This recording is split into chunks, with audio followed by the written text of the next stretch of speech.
J'ai le grand privilège de pouvoir vous présenter Monseigneur Christian Lépine, archevêque de Montréal. Il a une longue expérience de pasteur et d'enseignant. Ordonné prêtre en 1983 à Saint-André-Apôtre, il a d'abord exercé son ministère presbytéral à Saint-Joseph de Mont-Royal avant de faire ses études de philosophie à l'Université pontificale grégorienne à Rome de 1986 à 1989. De retour à Montréal, il est nommé vicaire à Notre-Dame-des-Neiges, puis curé de Saint-Joseph de Mont-Royal. Il y demeurera jusqu'en 1996, alors qu'il accepte la direction du secrétariat du cardinal Jean-Claude Turcotte. En 1998, il est appelé à Rome, où il travaillera à la secrétairie d'État, puis à la Congrégation pour le culte divin. En 2000, il rentre à Montréal et est nommé directeur au Grand Séminaire, un mandat qu'il assumera jusqu'en 2006. De 2006 à 2012, il est curé des paroisses de la Purification de la Bienheureuse Vierge Marie et de Notre-Dame-des-Champs à Repentigny. À travers ses diverses activités, Monseigneur Lépine a enseigné la philosophie et la théologie pendant une vingtaine d'années au Grand Séminaire de Montréal. Ordonné évêque le 10 septembre 2011 par le cardinal Jean-Claude Turcotte, il est nommé vicaire épiscopal à la famille et aux jeunes, ainsi que directeur du service de la pastorale liturgique. Enfin, le 20 mars 2012, il est nommé archevêque de Montréal par le pape Benoît XVI. Monseigneur Lépine est le 10e évêque de Montréal et le 8e archevêque, depuis la fondation du diocèse en 1836. Pour Écuménisme Chemin de Fraternité, veuillez accueillir Monseigneur Christian Lépine. Bonjour à tous. Alors, le point de vue avec lequel je viens m'adresser à vous, c'est le point de vue d'un croyant, de quelqu'un qui croit en Jésus-Christ, donc d'un croyant en Jésus-Christ en Église catholique, et qui, depuis quelques décennies, participe à des rencontres écuméniques de prière, participe à des rencontres d'information, à des rencontres de fraternisation. Et c'est un peu pour vous offrir un peu comme un témoignage, si on veut, de l'impact de l'écuménisme dans ma vie de prêtre. Alors, l'écuménisme, disons, m'apparaît comme un chemin. Un chemin, ça veut dire une direction. Et la direction, c'est l'unité de tous les chrétiens. Et pour entrer dans cette perspective, je vais vous lire un passage de la lettre aux Éphésiens qui nous met à la fois dans la perspective de notre origine, de Jésus-Christ, du salut en Jésus-Christ, mais aussi de du rassemblement de tout en Dieu. Donc, lecture de l'Épître aux Éphésiens. « Béni soit le Dieu et Père de notre Seigneur Jésus-Christ, qui nous a bénis par toutes sortes de bénédictions spirituelles aux cieux dans le Christ. C'est ainsi qu'il nous a élus en lui dès avant la fondation du monde pour être saints et immaculés en sa présence dans l'amour, déterminant d'avance que nous serions pour lui des fils adoptifs par Jésus-Christ. Tel fut le bon plaisir de sa volonté, à la louange de gloire de sa grâce, dont il nous a gratifiés dans le bien-aimé. En lui, nous trouvons la rédemption par son sang, la rémission des fautes selon la richesse de sa grâce qui nous a prodiguée en toute sagesse et intelligence. Il nous a fait connaître le mystère de sa volonté, ce dessein bienveillant qu'il avait formé en lui par avance, pour le réaliser quand les temps seraient accomplis, ramener toutes choses sous un seul chef, le Christ, les êtres célestes comme les terrestres. » L'unité de nous tous, l'unité de l'humanité en Jésus-Christ, dans le royaume éternel, c'est d'avance le plan de Dieu. Donc, lorsqu'on marche sur le chemin de l'écuménisme, c'est une réponse à l'appel de Dieu. marcher sur le chemin de l'unité, c'est une réponse à l'appel de Dieu. Il y a des questions concrètes.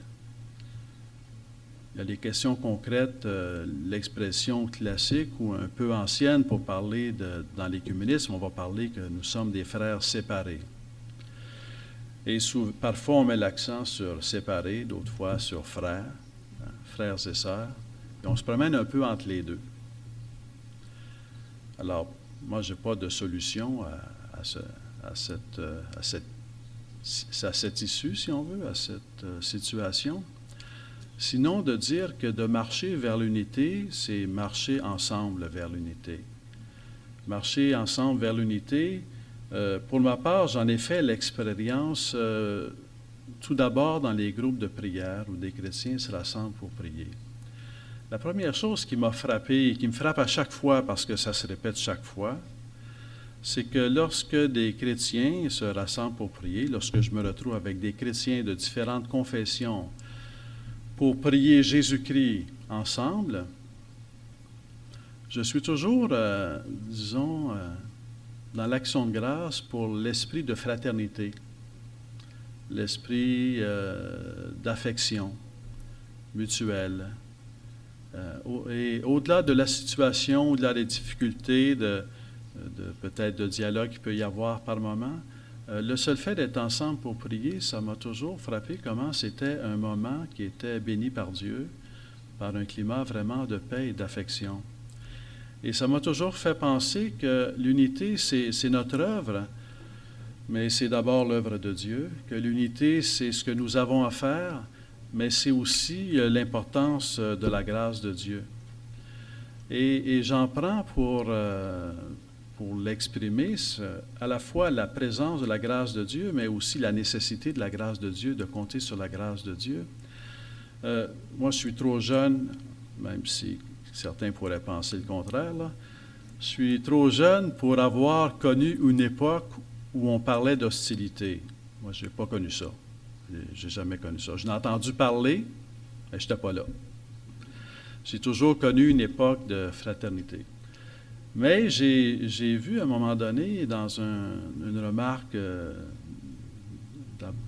à l'époque du cardinal Ratzinger, lorsqu'il faisait ressortir qu'une des bénédictions que Dieu a données sur le mouvement écuménique ou sur la démarche écuménique ou sur se mettre ensemble en chemin, c'est d'avoir extrait le poison de l'hostilité. Et on sait que l'hostilité, c'est quelque chose de très subtil et de très puissant, qui vient un peu affecter tout. C'est un peu comme un poison qu'on met dans l'eau, ça vient corrompre tout l'eau, ça ne reste pas dans un coin du verre d'eau, ça vient corrompre tout l'eau. Quand l'hostilité entre dans nos cœurs, dans nos vies, ça vient toucher tout, ça vient toucher notre façon de voir, notre façon d'entrer en relation, d'entrer en contact. Et donc, mais en même temps, l'hostilité, ce n'est pas quelque chose dont on se défait facilement. Et certainement qu'on peut voir dans l'extraction du poison de l'hostilité, si on veut, des relations entre les chrétiens, comme un effet de la grâce de Dieu. Vraiment, Dieu est à l'œuvre. Et pour moi, l'idée, c'est de ne pas gaspiller le don de Dieu. Donc, j'expérimente quand je rencontre des gens de d'autres confessions, j'expérimente la fraternité, je dirais même l'affection. Et c'est un don de Dieu, puis je me dis, je ne veux pas gaspiller ce don. Donc, ça veut dire, je veux nourrir. Ça veut dire, je veux continuer à prier pour l'écuménisme. Je veux continuer à rencontrer d'autres chrétiens de d'autres confessions pour prier avec eux, échanger avec eux, et pour ne pas perdre ce don qui a été donné, un don, c'est souvent à la fois un don et une conquête. On a notre collaboration à apporter à la grâce de Dieu. Et donc, je rends grâce à Dieu que nous soyons en marche sur le chemin de l'écuménisme. On aspire au moment où on pourrait parler d'unité au sens réel, profond, complet du terme. Mais en même temps, ce qui me frappe, c'est que on a déjà la joie de marcher sur le chemin vers l'unité, si on veut. Cette joie, elle nous est donnée aujourd'hui. On a déjà la joie de pouvoir se rencontrer. Je dirais, on vit côte à côte, mais ne gaspillons pas les occasions de nous rencontrer, de prier ensemble, d'échanger ensemble, comme le fait cette rencontre d'Institut en ces jours-ci. Et donc d'en profiter pour le faire. Quand il y a des occasions qui sont offertes, en profiter pour y répondre, puis quand il n'y en a pas, peut-être en susciter. Et pour ma part, je vois certainement à la fois comme un don de Dieu, un appel de Dieu de marcher sur le chemin de l'unité. C'est certain que si on dit marcher sur le chemin de l'unité, qui devient ici, par la grâce de Dieu, un chemin de fraternité, dans la mesure où la base, la référence, c'est Jésus-Christ, dans la mesure où Jésus-Christ, c'est le Fils unique du Père éternel, dans la mesure où Jésus-Christ a le pouvoir de nous de faire des enfants de Dieu, hein, c'est le prologue de Saint Jean, ou comme l'expression de Saint Paul ici en Éphésiens, le pouvoir de faire de nous des enfants adoptifs, et que nous sommes des enfants adoptifs du Père en Jésus-Christ, par la grâce de Jésus-Christ, marcher sur le chemin de l'unité, marcher sur le chemin vers l'unité, c'est marcher dans un esprit de paix, dans un esprit fraternel, et c'est marcher en Jésus-Christ. Hein, c'est marcher en Jésus-Christ. C'est une fraternité en Jésus-Christ, c'est une amitié en Jésus-Christ, c'est une affection en Jésus-Christ. Et c'est voir donc tout ce qu'il y a autour, la concertation, les échanges, la discussion, la connaissance de l'histoire dont on peut profiter à l'intérieur de cet institut qui est à l'œuvre, qui se déroule actuellement. C'est très important et c'est très précieux, mais toujours en mettant au centre que c'est par la grâce de Jésus-Christ. Ce que j'ai découvert, donc, c'est mon expérience en priant avec d'autres chrétiens de d'autres confessions, en nous mettant ensemble devant Jésus-Christ. Ça a été des occasions d'échange parce qu'il y a la pause, puis il y a les moments de préparation, puis il y a les moments de suivi, donc des occasions d'échange. Et j'ai toujours trouvé impressionnant de découvrir dans d'autres confessions chrétiennes ce que je pouvais y apprendre sur la façon de prier et comment ça pouvait m'inspirer dans la prière. Ce que je pouvais apprendre sur la façon de lire la Bible, de méditer la Bible, de réfléchir sur la Bible, de connaître la Bible, de voir la Bible, et comment je pouvais en profiter dans ma façon d'être chrétien, catholique, que ce soit, quel que soit l'horizon, quelle que soit la diversité. Et ça m'a amené, de fait, à lire des auteurs dans les différentes confessions chrétiennes, orthodoxes, évangéliques, protestants, anglicans. Il y a de grands auteurs, il y a de grandes figures de référence dans chacune des confessions chrétiennes. Et ça m'a appelé à les lire, à les fréquenter, puis à découvrir que ça venait enrichir ma propre foi chrétienne catholique.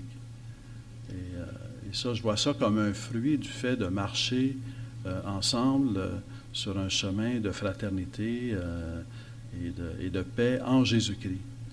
Et d'apprendre à apprécier, à découvrir ce que je peux découvrir lorsque je me mets à fréquenter une autre confession chrétienne. Je pourrais donner quelques exemples là, qui sont assez familiers à tous. Je pense c'est la Bible. Dans l'Église catholique, la Bible, ça a toujours été important, mais dans le monde anglican, protestant, je dirais, ça prend une place très noble, très grande, très généreuse, très belle.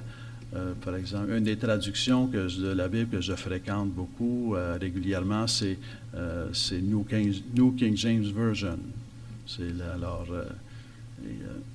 J'aime bien la fréquenter, cette traduction de la Bible. Alors donc, j'ai beaucoup reçu par rapport à la Bible. La fréquentation des églises protestantes anglicanes a beaucoup enrichi ma fréquentation de la Bible, ma prière de la Bible et ma connaissance de la Bible. Ma fréquentation orthodoxe, mais aussi catholique orientale ou orthodoxe, a beaucoup enrichi mon sens de la liturgie, mon sens de cette liturgie divine. Cette liturgie divine a beaucoup enrichi mon sens de de la liturgie, le mystère de la liturgie.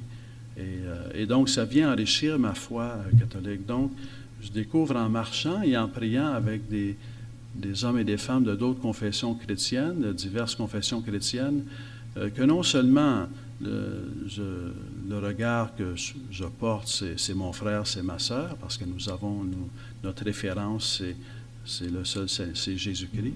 C'est au nom de Jésus que nous nous rassemblons. Mais en même temps, je découvre que ça vient à enrichir ma propre foi, ma propre prière et je dirais ma propre connaissance de la foi. Parce que ça vient m'interpeller par des questions qui sont posées différemment. Ça vient me nourrir par des réponses qui sont apportées différemment, toujours en grandissant. Il y a aussi toute la question de la générosité. On sait que on ne peut pas être chrétien si on n'est pas attentif aux pauvres. Ce que vous avez fait à l'un des plus petits d'entre les miens, c'est à moi que vous l'avez fait. Et on peut, et combien de fois j'ai été témoin, et je le suis, on l'est à chaque jour, que dans les différentes confessions chrétiennes, il y a une très grande sensibilité à la sphère solidaire du pauvre. Et certainement que ça nous donne aussi un cheminement, c'est comment on peut ensemble se faire un lieu de cheminement, comment on peut ensemble se faire solidaire des plus démunis, se faire solidaire des pauvres. On a chacun des fois dans nos confessions, on a des activités, on a des organisations, on a des actions. Mais on a encore peut-être du chemin à faire pour les entreprendre ensemble. Cette fait de découvrir cette grâce qui nous est donnée par le Seigneur de marcher ensemble sur le chemin de l'amitié en Jésus-Christ, c'est aussi un appel pour notre temps. On vit dans un monde où il y a des divisions.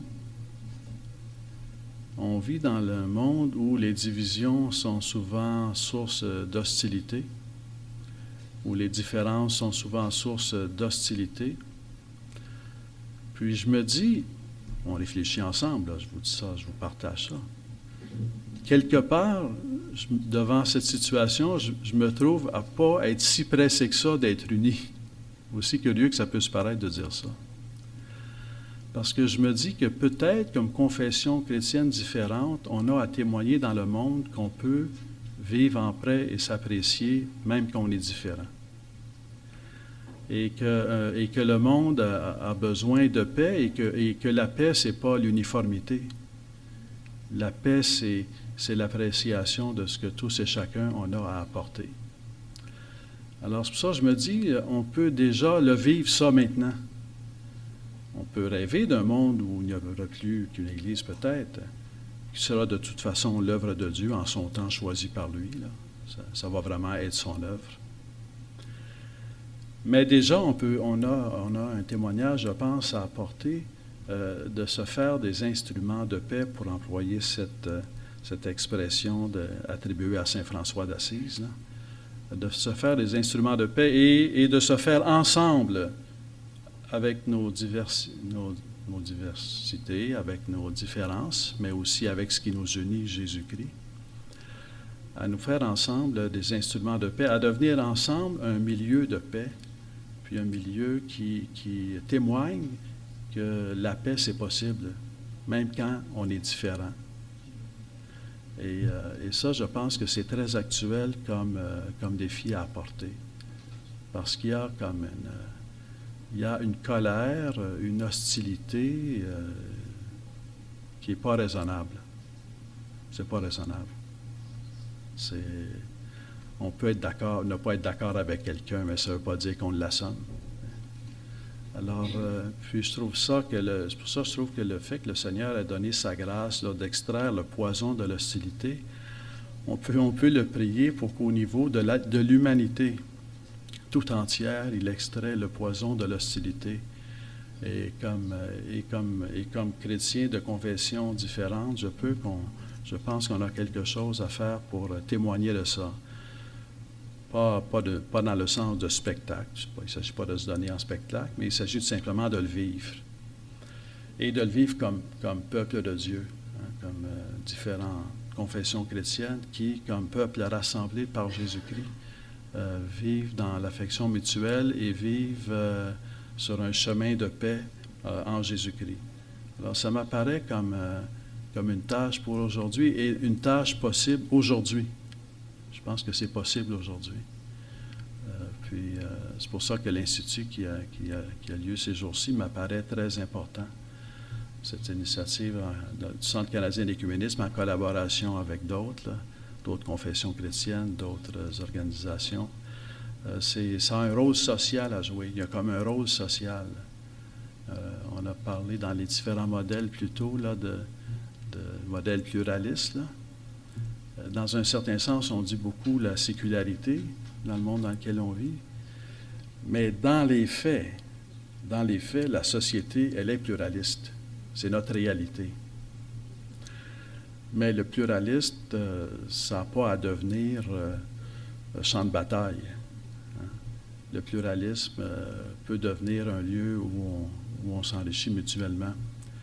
Et je pense que le chemin de l'écuménisme, comme chemin de paix en Jésus-Christ, comme chemin d'amitié en Jésus-Christ, comme chemin de fraternité en Jésus-Christ, nous donne la grâce de pouvoir témoigner de Jésus-Christ, mais aussi de cette paix que Jésus-Christ est capable de nous donner dans le monde aujourd'hui. Alors, je le vois comme un appel, comme un don qui nous est donné par le Seigneur, comme une tâche qu'on est appelé à accomplir. Et alors, je nous invite tous à continuer à marcher dans l'espérance sur ce chemin, indépendamment du moment choisi par Dieu dans son plan pour les différentes étapes de l'écuménisme. Aujourd'hui, il y a quelque chose à faire. Aujourd'hui, la grâce de Dieu nous est donnée. Aujourd'hui, je dirais, on peut voir l'autre confession comme un don qui nous est fait.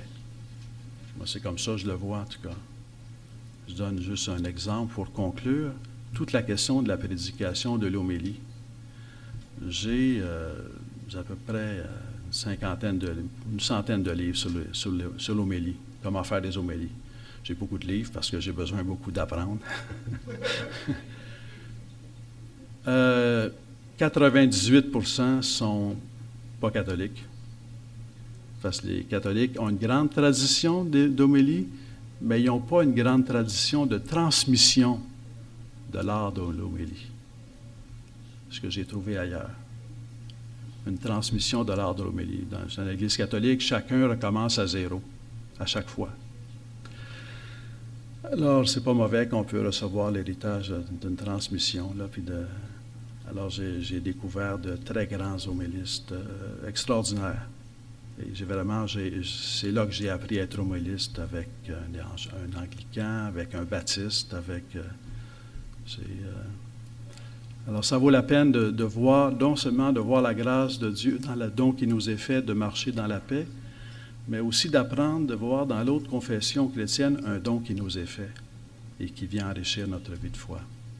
Alors, c'est un regard spirituel, mais c'est un regard auquel je crois et qui, pour ma part, nourrit ma vie. Merci beaucoup. Monsieur Le Pen, par exemple, l'écuménisme, c'est le mariage mixte qui existe ici, même dans ma famille, une orthodoxe avec le catholique. Et c'est une nécessité parce que c'est des disputes. Une lave, c'est les dates des Pâques quand sont différentes. Ça, je trouve un peu en plus embêtant pour des chrétiens. Et deuxièmement, sont des petits chicanes entre tu es orthodoxe, tu es catholique, laisse-moi tranquille.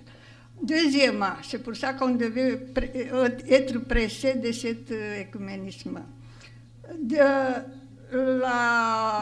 Comment ça s'appelle, problème d'unité, c'est un problème primordial pour montrer aux autres religions qu'on est correct dans notre croyance en face de Dieu, pas juste de Jésus, en face de Dieu. Qu'on est orthodoxe, correct, ça veut dire qu'on est catholique, c'est général. Qu'on est protestant parce qu'on proteste beaucoup toujours, tout le monde proteste. Et c'est comme ça qu'on devait faire l'unité très, très urgent parce qu'on voit maintenant que ce sont des problèmes très importants avec les musulmans et tous les autres. Et qu'on devait, une fois pour toutes, arrêter de se disputer.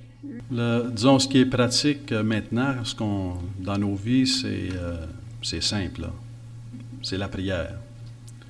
Ce qui peut être pratique maintenant dans nos vies, c'est Jésus-Christ. Donc, c'est prier Jésus-Christ. Parce que c'est toujours la collaboration. Il n'y a pas de réponse définitive à ça. Au ciel, on va en savoir plus. Mais c'est toujours la collaboration entre la grâce de Dieu et notre action. Et d'articuler les deux ensemble. La prière, au moins pour mérite de donner un espace à la grâce de Dieu de façon explicite et immédiate. Et bien sûr, ça prend notre collaboration.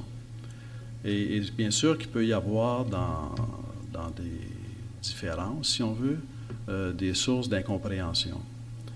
Mais en cherchant toujours en s'enraciner en Jésus-Christ, je pense qu'on apprend la patience, puis je pense qu'on apprend à convertir notre regard. Parce qu'en bout de ligne, c'est aussi par rapport à comment on voit l'autre. Par exemple, avant d'être...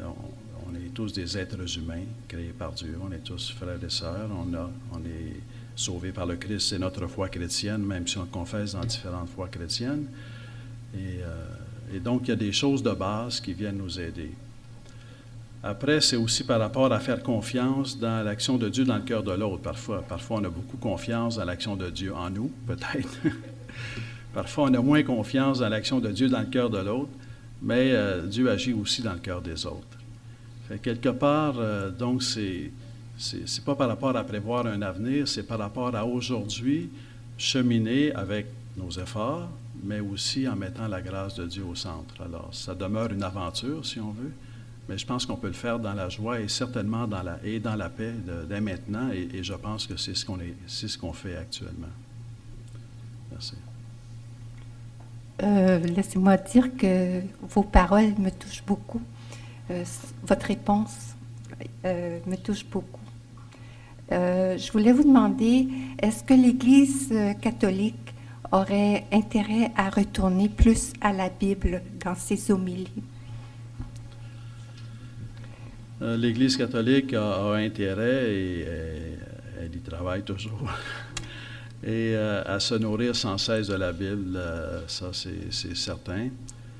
Ça a toujours été là, mais à des degrés divers. Puis il y a certainement une nouvelle conscience, grâce à nos frères chrétiens, une nouvelle conscience de l'importance de la Bible et du rôle de la Bible.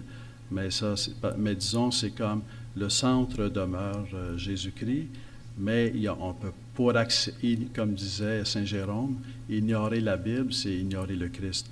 Donc, aller vers Jésus-Christ, ça ne peut pas se faire sans passer par la Bible. Il y a aussi passé par la tradition, puis là, il y a des visions différentes sur la tradition, mais on peut dire que ce qu'il y a de commun, c'est toujours passer par la Bible. Et certainement que comme chrétien, certainement comme catholique, là, on peut apprendre les uns des autres à passer par la Bible pour s'attacher à Jésus-Christ. Qu'est-ce qu'on fait dans l'Église catholique pour promouvoir l'écuménisme?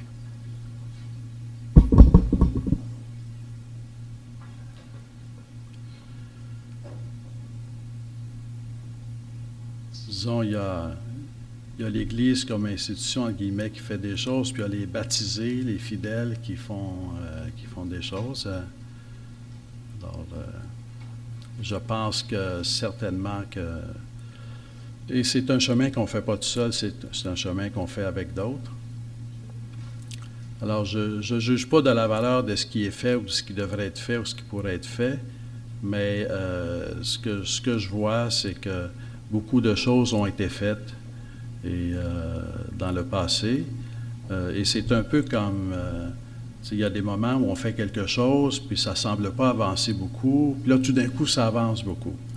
Là, après, tu continues, ça ne semble pas avancer beaucoup. Puis là, tu dis, hey, c'est plus comme si on a une période qui a avancé beaucoup. Mais c'est certain que tout ce qui a précédé, disons, le Concile Vatican II, c'est une lente maturation sur un siècle, là, qui était, et c'est ça, et pour l'Église catholique, là, à l'époque du Concile, là, ça a surgi, mais ça avait été préparé par 100 ans de prière, de réflexion, d'échange, de rencontres. Et après, ça s'est un peu comme stabilisé, et parce que dans un certain sens, je pense qu'on a toujours besoin de redécouvrir que c'est la grâce de Dieu qui est au centre. Et dans la période où ça a beaucoup, dans l'Église catholique, en tout cas, c'est devenu une visée à la généreuse et souhaitée et voulue.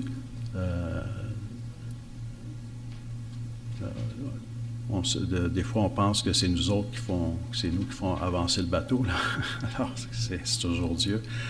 Donc, c'est certain qu'il y a eu comme une espèce, est-ce qu'on parle d'un plateau, je ne sais trop, mais disons un ralentissement. Donc, on vit encore sur les acquis du Concile Vatican II. Est-ce qu'il y aura un nouveau seuil? Quand? Je ne sais pas. Mais je pense que les éléments sont là pour non seulement marcher sur le chemin dès maintenant, y marcher en paix avec affection les uns pour les autres, et je le dirais, y marcher en paix comme signe de Jésus-Christ et de la paix qu'il nous apporte. Mais quelle sera la prochaine étape, là, je peux pas l'envisager dans ces termes-là.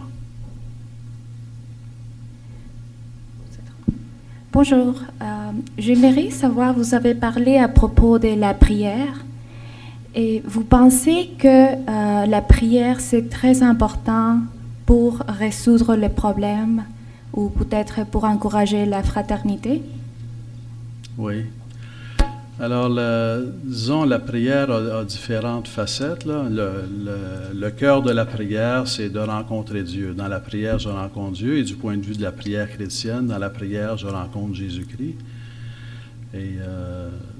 Et en rencontrant Jésus-Christ dans la prière, disons, c'est une vie, je reçois la vie de Dieu, je reçois la vie de Jésus-Christ par la médiation de la Bible, par les sacrements selon les différentes confessions chrétiennes, mais l'idée, c'est que dans la prière personnelle et dans la méditation de la Bible et dans d'autres canaux de la grâce, je reçois la vie de Jésus-Christ, et Jésus-Christ vient transformer mon regard sur l'autre.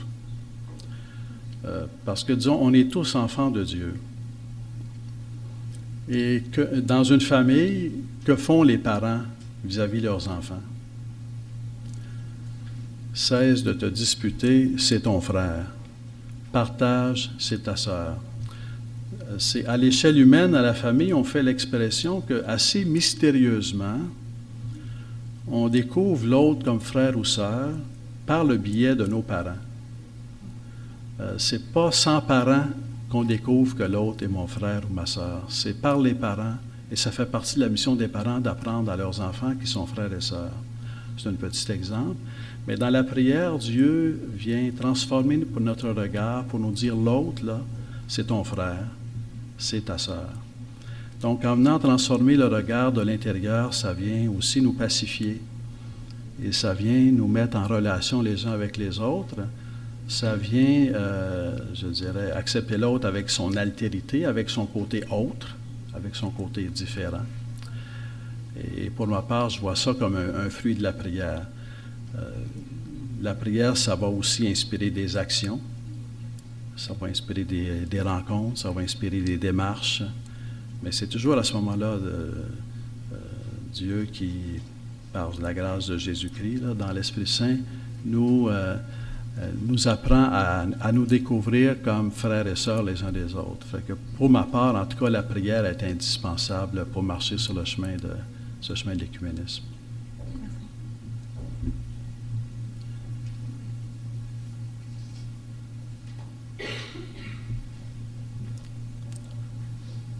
Monseigneur, je vais parler en anglais, mais vous pouvez répondre en français, bien sûr. Concerning the question, the big question that separates the Orthodox Church from the Catholic Church, the filioque. When I studied this issue, my understanding of it was that we do believe in the same thing. It's just a matter of semantics. How would you describe what is the Catholic point of view, and would you agree with that it's a matter of semantics? It's not a doctrinal. We're not doctrinally separate or different. Perhaps that's a little bit too much of a. Non, I'm not sure it's for me to judge, mais disons la position, disons la vision catholique, là. C'est que le Père est la source sans source. Le Père éternel. Il est la source sans source. Le Père engendre le Fils. Mais quand le Père engendre le Fils, c'est pas le Père existe, là après il engendre le Fils. C'est que le Père est toujours en train d'engendrer le Fils. Au moment où on se parle actuellement, le Père est en train d'engendrer le Fils. C'est un acte éternel.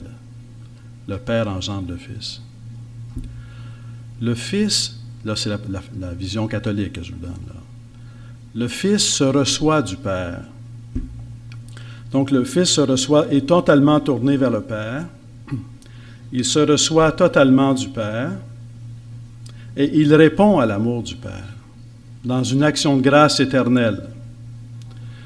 Donc l'action de grâce du Fils envers le Père, elle est éternelle. C'est pas un moment donné, il a dit merci, puis après la vie continue. C'est qu'il se reçoit éternellement du Père et il répond éternellement au Père dans une action de grâce éternelle. De cette réciprocité du don du Père, qui est la source sans source, et de la réponse du Fils qui se reçoit du Père et qui se donne en retour au Père, de cette réciprocité de dons procède l'Esprit Saint. L'Esprit Saint qui est le don, qui est comme la personnification du don réciproque du Père et du Fils. C'est un peu comme dans un couple. Je ne suis pas marié, mais j'ai vu beaucoup de films. C'est un peu comme dans un couple, lorsque le couple va dire « notre amour ». C'est plus que c'est mon amour pour toi, c'est ton amour pour moi, mais c'est notre amour. Et finalement, l'enfant, c'est notre amour. C'est notre amour. Donc, du point de vue de l'Esprit Saint qui procède du Père et du Fils, il est l'amour du Père et du Fils. Et donc, le filioque, c'est le « et du Fils ». J'hésite à me prononcer sur la religion orthodoxe parce que je ne suis pas orthodoxe. Je peux vous dire ma compréhension que j'en ai. Je peux vous dire que la réponse catholique à cette division, c'est plus que de la sémantique. Pour les orthodoxes, le Père est toujours la source sans source. À tel point que le Fils lui-même n'est pas une source au sens d'être une source éternelle. C'est le Père est la source du Fils et il est la source de l'Esprit Saint.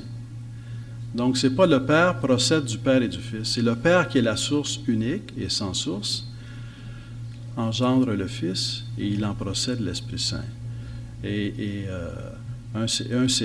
Donc, le Père a deux mains pour créer le monde et pour sauver le monde. D'une main, il a le Fils, de l'autre main, il a l'Esprit Saint, et les deux procèdent, sont engendrés, procèdent du Père. La réponse catholique, mais qui au sens strict ne peut pas satisfaire un orthodoxe qui suit ça là, avec précision, c'est que, à ma connaissance, là, dans le catéchisme de l'Église catholique, on a essayé de répondre à ça, mais là, il faudrait que je demande à un orthodoxe si ça répond.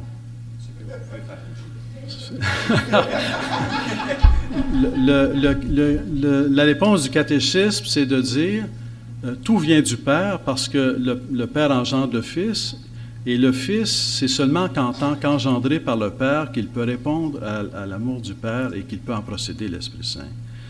Mais où en sont les... Mais ça, pour ma part, c'est vraiment une vision profonde sur la Trinité, et je ne vois pas que ce soit seulement de la sémantique. Mais je pense qu'on peut apprendre les uns les autres, parce que ce que les catholiques ont redécouvert avec le dialogue avec les orthodoxes, c'est que le Père est la source sans source. Ça, je pense qu'on a redécouvert ça. Monseigneur, je vous donne 100% sur votre présentation de la position orthodoxe. Vous avez bien exprimé vraiment la différence fondamentale, dogmatique, qui existe depuis un millénaire. C'est ça. Donc, sur ça, vous avez bien présenté, je pense, ma compréhension également des deux Églises.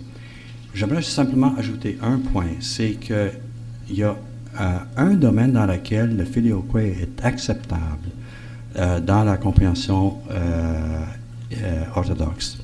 Et c'est que l'Esprit Saint est envoyé dans le monde, notamment à la Pentecôte, mais par la suite dans l'Église en général, par le Père et le Fils. Okay.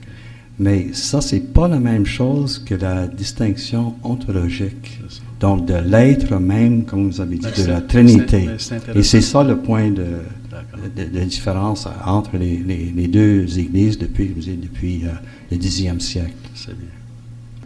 Je voudrais vous remercier personnellement, Monseigneur Lépine, et le très révérend Barry Clark, parce que nous avons à Montréal 2 évêques catholiques anglicans qui répondent rapidement aux invitations du Centre canadien d'écuménisme et à rencontrer les autres. En terminant en 1 ou 2 phrases, j'aimerais vous poser la question, mais pourquoi vous répondez si rapidement à nos invitations à des événements écuméniques? Parce que l'écuménisme, c'est l'œuvre de Dieu. Disons. Le rôle d'un évêque, c'est d'essayer de discerner où Dieu agit. Puis quand il voit que Dieu agit quelque part, ben il court après. Merci, Monseigneur.